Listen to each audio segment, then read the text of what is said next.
A car gets turned into the wall on purpose, on live television, in front of every fan, every official, every camera in the building. And NASCAR does nothing. That's the spark that just lit up the garage. And Denny Hamlin isn't holding back about it. Here's what actually happened.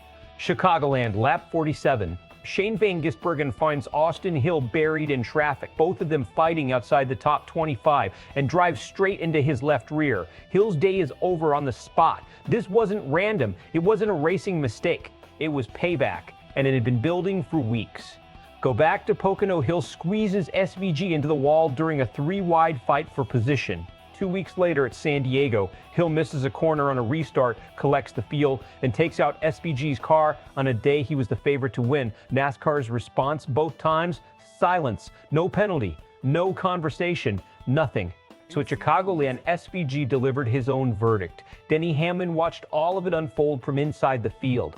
And on his podcast, Action Detrimental, he turned a strong third-place run into a much bigger conversation. His argument isn't that SVG was wrong. It's that NASCAR built the conditions that made this inevitable. Hamlin's real complaint is about what happens after the race, not during it. His stance is simple. Don't touch a car at 190 miles an hour, but let two drivers settle it face-to-face once they're out of the seat. No handlers stepping in, no security rushing the scene, no teams running interference, just two competitors and consequences. Right now, none of that exists. A driver gets wrecked. Security shows up both sides get pulled apart before a single word is exchanged, and the story just gets buried until next weekend when it resurfaces at speed in a car that weighs over 3,000 pounds. This isn't a new fight for Hamlin either. Rewind to 2015. Matt Kenseth deliberately wrecks Joey Logano at Martinsville. NASCAR suspends Kenseth. Hamlin publicly backs the suspension, telling NASCAR.com that racing has an unwritten code that's been fading for years. That quote is over a decade old, and it still describes exactly what's happening right now. Let's break down what's really going on here, because this is bigger than one incident between two drivers. Every garage has an unspoken rule book.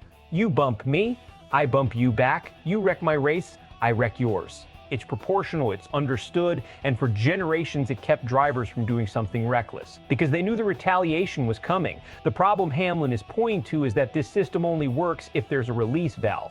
Take away the ability to settle things immediately and directly, and the anger doesn't disappear. It just gets stored up and released later, usually in a much more dangerous way, at full speed, with other cars caught in the middle. That's exactly what happened here. SVG didn't get instant justice at San Diego. He didn't get it the following week either. So he manufactured his own moment on his own terms at Chicagoland and put an innocent-looking marker down that had nothing to do with track position and everything to do with settling a 2-week-old score. Is Hamlin's fix smart or is it dangerous? Honestly, it's both. Letting drivers throw punches sounds chaotic on paper, but the psychology behind it holds up. A driver who knows he'll have to answer for a dirty move in the garage, face-to-face, thinks twice before making it. Right now, there's zero deterrent. NASCAR's current model, separate them, involves security, let the teams handle PR, actually removes accountability instead of enforcing it. The bigger risk NASCAR is ignoring is this: retaliation deferred is retaliation escalated. Every week, officials don't step in, they're not preventing conflict. They're postponing it into traffic where it puts more than just the two feuding drivers at risk. Fans are split, and that split tells you everything about where the sport stands right now.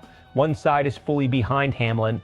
They want the old school NASCAR back, rough physical drivers policing their own business without a governing body softening every conflict into a fine and a stern conversation. The other side sees this as reckless nostalgia. Cars are what they were in the era Hamlin is referencing. Speeds are higher, fields are tighter, and one retaliation move gone wrong doesn't just end one driver's day, it can end several. Media reaction has leaned toward validating Hamlin's larger point, even from voices who don't love his solution. The consistent theme: NASCAR has a discipline problem, and drivers have noticed nobody's actually solving it. Two ways this goes from here. Best case, NASCAR actually listens. Officials introduce a clearer, faster consequence system, real penalties that get applied consistently so retaliation doesn't have to happen on track 2 weeks later. Drivers get an outwit, tempers get managed, and the sport avoids a bigger wreck down the line. Worst case, nothing changes. Silence continues. and the next retaliation move doesn't come outside the top 25 fighting for nothing. It comes at 200 miles an hour with a championship on the line, taking out cars that had nothing to do with the original beef. So here's the real question. Is Denny Hamlin right that NASCAR's refusal to let drivers settle things themselves is actually making the sport more dangerous, not less? Drop your take in the comments. Old school self-policing or modern day discipline? I want to see this debate play out below. If you want breakdowns like this before anyone else covers them, make sure you subscribe to SportsWire USA.